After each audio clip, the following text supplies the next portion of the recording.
क्या भारत का supreme court निष्पक्षता और न्याय के सिद्धांतों से भटक रहा है, इस सीमा तक कि वो देश में गृहयुद्ध या धार्मिक युद्ध की स्थितियां पैदा कर सकता है? हो सकता है कि आप इस बात से सहमत हों या सहमत नहीं हों, किंतु न्यायपालिका से जुड़े कुछ तथ्य हैं जो हमें भूलने नहीं चाहिए। इस वीडियो में हम 10 ऐसे महत्वपूर्ण अवसरों के बारे में बताएंगे जब सर्वोच्च न्यायालय के जजों ने कुछ ऐसा किया जिसे हिंदुओं के प्रति पूर्वाग्रह और असंवेदनशीलता माना जा सकता है। 1. कश्मीर में वर्ष 1990 में हुए हिंदू नरसंहार पर जब भी सुप्रीम कोर्ट में याचिका गई, उसे अस्वीकार कर दिया गया। तर्क दिया गया कि बहुत समय बीत चुका है। लेकिन 6 साल पहले 1984 में हुए सिख दंगों की जांच के लिए उसी कोर्ट ने एसआईटी का गठन किया। केंद्र सरकार ने जब कश्मीर में इस्लामी आतंकवाद के लिए जिम्मेदार धारा 370 हटाई, तो सुप्रीम कोर्ट ने उसके विरुद्ध सुनवाई करने के लिए एक उच्च स्तरीय बेंच का गठन कर दिया, जबकि वो एक विधायी निर्णय था जिसका किसी न्यायालय से कोई लेना देना नहीं। 2. वक्फ एक्ट में वर्ष 1995 में वे प्रावधान जोड़े गए थे जिनसे मुसलमानों को अधिकार मिल गया था कि वे जब चाहें किसी भी भूमि पर दावा ठोक सकते हैं और पीड़ित व्यक्ति इस अन्याय के विरुद्ध कोर्ट भी नहीं जा सकता। स्वतः संज्ञान लेना तो दूर, जो हिंदू इस पक्षपाती कानून के विरुद्ध सुप्रीम कोर्ट गए, उन्हें भी ये कहकर भगाया जाता रहा कि तुम्हारा इस केस से क्या लेना देना है। कई लोगों पर आर्थिक दंड भी लगाया गया। पूरे 30 साल तक सुप्रीम कोर्ट को एक बार भी नहीं लगा कि वक्फ एक्ट संविधान में सेक्युलरिज्म की मूल भावना के विरुद्ध है। 10 साल के अंदर वक्फ बोर्ड ने 20 लाख एकड़ से अधिक भूमि हड़प ली और न्यायपालिका तमाशा देखती रही। और जब इस अन्याय पर रोक लगी तो जज साहब पंचायत लगाकर बैठ गए। ऐसी टिप्पणियां की जाने लगी जो करोड़ों हिंदुओं के लिए जले पर नमक की तरह है। 3.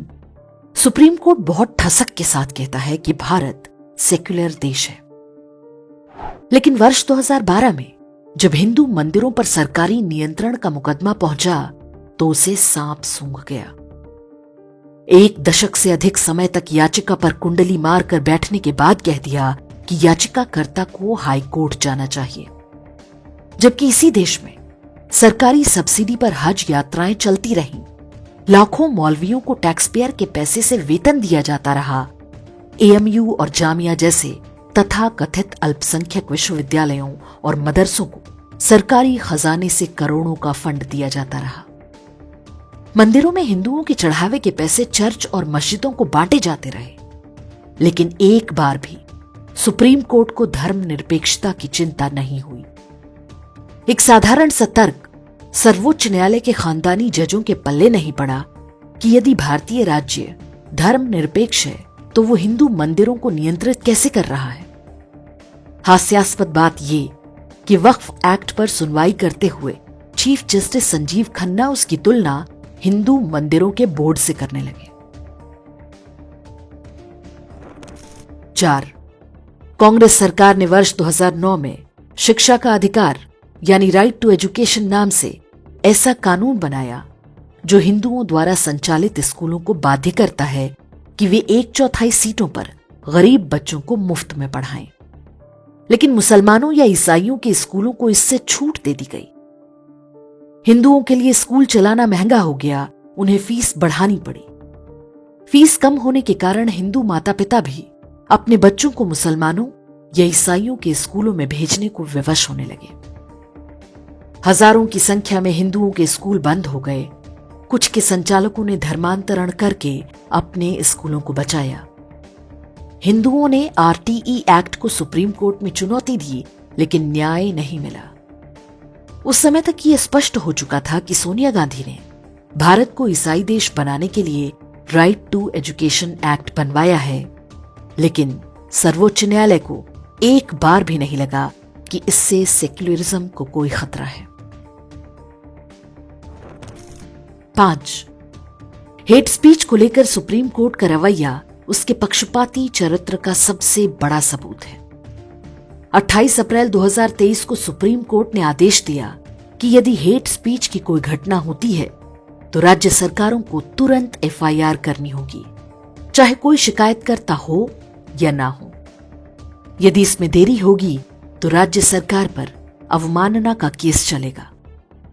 उदयनिधि स्टालिन और डीएमके नेताओं ने सनातन धर्म को लेकर आपत्तिजनक बयानों की झड़ी लगा दी, लेकिन तमिलनाडु सरकार ने कोई एफआईआर नहीं दर्ज की। अपने ही आदेश के उल्लंघन पर सुप्रीम कोर्ट ने चुप्पी साध ली। यह आदेश देने वाले जस्टिस केएम जोसेफ की ही कोर्ट में जब उदयनिधि स्टालिन के बयानों की चर्चा की गई तो उन्होंने मुस्कुराते हुए इसे अभिव्यक्ति की स्वतंत्रता बताने का प्रयास किया। सर्वोच्च न्यायालय ने लगभग स्पष्ट कर दिया है कि नुपुर शर्मा जब कुरान की आयतों को कोट करेंगी तो वो हेट स्पीच होगा, और जब कोई ईसाई सनातन धर्म को डेंगू मलेरिया बताएगा या कोई मुसलमान 15 मिनट पुलिस हटा लेने की धमकी देगा तो वो अभिव्यक्ति की स्वतंत्रता माना जाएगा। 6. भारत में देवी के कुछ मंदिरों में पशु बलि की प्राचीन परंपरा रही है। विशेष रूप से शाक्त संप्रदाय में यह आवश्यक माना जाता है। त्रिपुरेश्वरी मंदिर और कुल्लू के दशहरे के दौरान होने वाली पशु बलि पर कोर्ट ने रोक लगा दी। इसी तरह जल्लीकट्टू पर बैलों की रेस पर सुप्रीम कोर्ट ने रोक लगाई। लेकिन जब बकरीद में लाखों पशुओं की हत्या का विषय आता है तो न्यायपालिका गांधी का बंदर बन जाती है। बकरीद पर सबसे क्रूर हलाल तरीके से पशु की गले की धमनी और श्वास नली को धारदार हथियार से काटा जाता है, जिससे वो काफी देर तक तड़प तड़प कर मरता है। 7. मुंबई के लोकप्रिय दही हांडी पर्व पर सुप्रीम कोर्ट ने यह कहते हुए प्रतिबंध लगाया कि इससे लोगों की जान को खतरा है, लेकिन मुहर्रम पर होने वाले खून खराबे पर आज तक किसी भी अदालत ने संज्ञान लेने का साहस नहीं दिखाया। 8. सुप्रीम कोर्ट ने प्रदूषण की आड़ में दिवाली के पटाखों पर प्रतिबंध लगा रखा है, जबकि यह सिद्ध हो चुका है कि प्रदूषण उसी दौरान खेतों में पराली जलाने के कारण होता है। अदालत के आदेश पर हर वर्ष दिवाली पर हजारों हिंदू परिवारों का उत्पीड़न होता है, लेकिन जब पाकिस्तान की जीत पर मुस्लिम बहुल क्षेत्रों में आतिशबाजी होती है तो कोर्ट उसका कभी संज्ञान नहीं लेता। 9.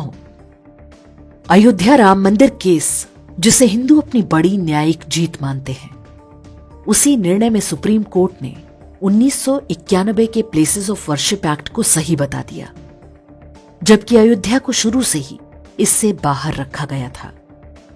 निर्णय पढ़कर ऐसा लगता है मानो हिंदुओं को अयोध्या का मंदिर देने के बदले में जज अपनी व्यक्तिगत कुंठा निकाल रहे हों। राम मंदिर केस में सुप्रीम कोर्ट की ये टिप्पणियां न्याय की सार्वभौमिकता के सिद्धांत का उल्लंघन है। 10. शनि शिग्नापुर और सबरीमाला भारत में हिंदुओं के साथ न्यायिक भेदभाव का सबसे भयानक उदाहरण है। कुछ प्रायोजित महिलाओं से याचिका डलवाई गई और सुप्रीम कोर्ट पंचायत लगाकर बैठ गई, मानो मात्र इन 2 मंदिरों में यदि महिलाओं को नहीं जाने दिया गया तो कोई बहुत बड़ी आपदा आ जाएगी। सुनवाई के दौरान उन जजों ने भी हिंदू रीति रिवाजों और परंपराओं पर बेहूदी टिप्पणियां की, जिनके खुद के मजहबों में महिलाओं को पूजा स्थलों में घुसने नहीं दिया जाता। लेकिन उन्हीं दिनों जब हाजी अली दरगाह और अन्य मस्जिदों में मुस्लिम महिलाओं के प्रवेश का विषय आया तो सर्वोच्च न्यायालय ने लीपापोती कर दी। ऐसे ढेरों और उदाहरण दिए जा सकते हैं जब उच्च न्यायपालिका ने दिखाया है कि एक जैसे ही मामलों में उसके पास 2 अलग अलग पैमाने हैं। वे ऐसा अनजाने में कर रहे हैं या जानबूझकर, हमें नहीं पता, लेकिन जो भी कर रहे हैं वो आग से खेलने से कम नहीं। ऐसे में ये संयोग से अधिक प्रयोग मालूम होता है। न्यायपालिका के खानदानी जजों पर या तो ग्लोबल लेफ्ट का प्रभाव कुछ ज्यादा ही है, या वे किसी ऐसे डीप स्टेट का औजार बन रहे हैं जिनके माध्यम से भारत को अराजकता और गृह युद्ध में झोंकने की तैयारी चल रही है।